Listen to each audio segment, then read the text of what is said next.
Bonjour à toi, cher spectateur. The Vault, ça c'est le titre original, mais attention, titre français qui pue l'originalité, Way Down, braquage final, de Romé Balaguerro. Je hais ce titre français, il n'a aucun sens. Aucun sens.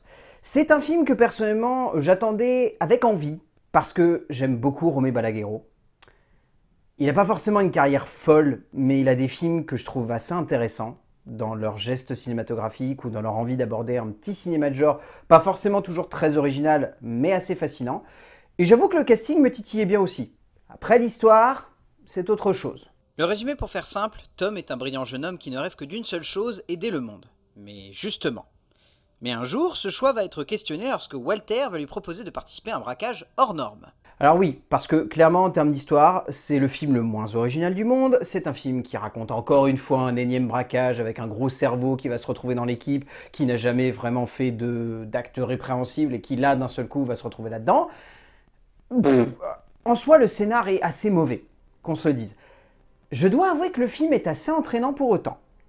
Parce que il y a des personnages qui sont assez justes, parce qu'il y a un petit côté espiègle qui arrive à plutôt bien ressortir du tout, parce qu'il y a une certaine ambiance, parce que le film arrive à aller un petit peu à l'encontre de nos attentes durant quelques instants, pas toujours avec élégance, mais avec un petit peu d'envie, ce qui fait qu'on se laisse entraîner par ça. Après, on va pas se voiler la face, ça reste un énième film de braquage raconté de la énième manière possible, avec aussi peu d'originalité qu'on peut en attendre.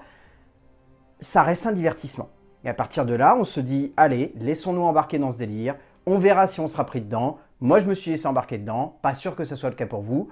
Mais le film a ce petit truc qui arrive à faire qu'on s'attache quand même au personnage et qu'on arrive quand même à se laisser embarquer dans cette histoire. Indéniablement, le genre du braquage est devenu aujourd'hui quelque chose d'un peu trop sous-coté, peut-être parce que celui-ci a un peu trop été exploré par le passé, ou simplement parce qu'il n'y a plus grand-chose à faire ou dire dessus aujourd'hui, mais pour autant, il y a encore des réalisateurs qui veulent s'y frotter. Ainsi, Romé Balaguerro, auteur espagnol plus que célébré pour son exploration d'un cinéma de genre espagnol marquant au début des années 2000, choisit donc de s'y frotter le temps d'une œuvre peu subtile, peu fine dans son aboutissement et sa forme, mais qui résonne tout de même comme un projet avec de l'idée, avec de l'envie et avec une certaine passion.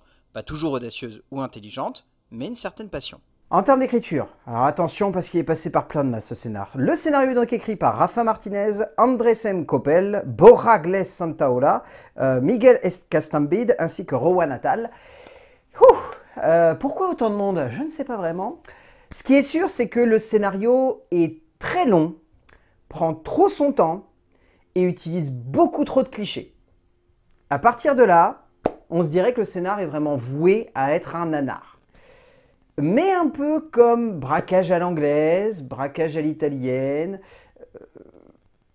gentleman cambrioleur, même si ça, pour le coup, c'est pas foufou, mais ça se tient quand même. C'est à chaque fois le concept qui entoure le braquage qui fonctionne. Parce que ces films-là, on va pas se voiler la face, ils répètent tous la même histoire, ils répètent tous les mêmes gimmicks, ils utilisent tous les mêmes archétypes, les mêmes clichés, les mêmes facilités. Ce qui réussit à les faire tenir, c'est généralement un petit truc en plus. Ici, c'est ce qui lie les personnages les uns entre les autres et c'est surtout ce qui rend cette histoire attrayante. C'est-à-dire à la fois le fait que ça soit impossible comme braquage, le fait qu'ils utilisent un truc qui potentiellement existe réellement. À partir de là, ça amène une accroche qui est plutôt cool.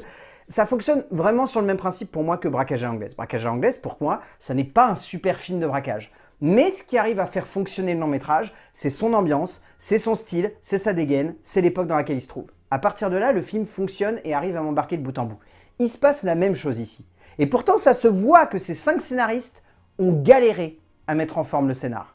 Ont mis des tonnes et des tonnes et des tonnes de personnages pour masquer une espèce de non-originalité qui est constante et qui, même dans son retournement de fin, n'arrive même pas à nous surprendre. Pour le coup, le retournement de fin, vous allez le voir venir à des kilomètres. Ce n'est pas ça qui va vous intéresser. Ce qui est intéressant, c'est la manière avec laquelle les personnages sont utilisés, c'est comment ils vont réussir à braquer cet endroit qui est imprenable, c'est le contexte dans lequel ils font, c'est-à-dire en pleine finale de Coupe du Monde de football, c'est un beau contexte, pour moi ça fonctionne. Après, il y en a certains qui voient une analogie au niveau du foot, entre le braquage et le foot. L'analogie fonctionne pas pour moi, hein. Elle n'est pas très cohérente et t'as beau avoir le côté, il se passe une première mi-temps, il y a une deuxième mi-temps, à chaque fois ils se font avoir, il y a des retournements, à la fin il y a le but en or. Pour moi cette analogie elle ne fonctionne pas, elle n'a pas vraiment d'intérêt, elle n'est pas très cohérente par rapport à ce qui se passe à l'écran. Mais ça fonctionne, ça reste prenant, malgré tous les clichés, ce qui reste quand même une prouesse. Franchement, dans cette catégorie, les 5 scénaristes à la base du projet n'ont pas cherché à développer une œuvre plus fine que cela. Et surtout, ne cherchent jamais à dépasser leur modèle dans cette catégorie, développant donc un tout qui résonne comme une synthèse parfaite donc du passé, mais ne donnant rien de neuf. On pourra toujours dire que cela rend le tout plutôt intéressant et par moments divertissant, mais il reste tout de même en tête cette sensation que l'on ne comprend pas forcément bien les motivations de Tom, de Walter ou de Lauren, ce qui a le don de rendre tout cela assez inutile et maladroit et surtout de nous donner l'impression qu'ils n'avancent jamais dans une direction commune. En termes de mise en scène, Romé Balaguerro est un cinéaste qui n'est jamais subtil dans sa mise en scène et on sent que ça n'est pas ce qui l'intéresse. Ce qui intéresse Romé Balaguerro, c'est surtout de s'amuser avec ce qu'il a l'opportunité de mettre en forme. Après, il le fait toujours avec plus ou moins de subtilité. Genre, vous reprenez Rec 4 est pour le coup un assez mauvais film, parce que Romé Balaguerro ne sait pas comment se servir de son contexte pour réussir à amener quelque chose d'intéressant. Là, par contre, il est dans son élément. Donc il arrive quand même à construire un tout qui est plutôt bien rythmé, qui fonctionne avec une bonne ambiance. Après, si on est un peu habitué des films de braquage, honnêtement, on va pas y voir une grande originalité. Ce qui arrive à, pour moi, sauver le film, c'est sa production design, qui a vraiment de la gueule pour le coup. Là, il y a des super décors et l'ambiance fonctionne du feu de Dieu. Et ça fonctionne à 90% parce que les décors sont une tuerie. Parce que derrière, il faut pas se voiler la face. Ce qui arrive au personnage n'est que rarement original. Et donc du coup, Balaguerro ne sait pas forcément toujours comment filmer ça avec originalité. Donc ce qui arrive à sauver le film en grande majorité, c'est une certaine envie de vouloir amener des petits gimmicks à gauche et à droite qui font ressortir des qualités un petit peu inhérentes finalement au concept du film, à son genre et à ses acteurs. Parce que Balaguerro peut se reposer sur ses acteurs ici. Donc il le fait beaucoup, peut-être trop souvent d'ailleurs. Il y a trop de scènes où on sent qu'il mise tellement tout sur ses acteurs qu'il semble oublier derrière qu'il y a d'autres choses à mettre en forme.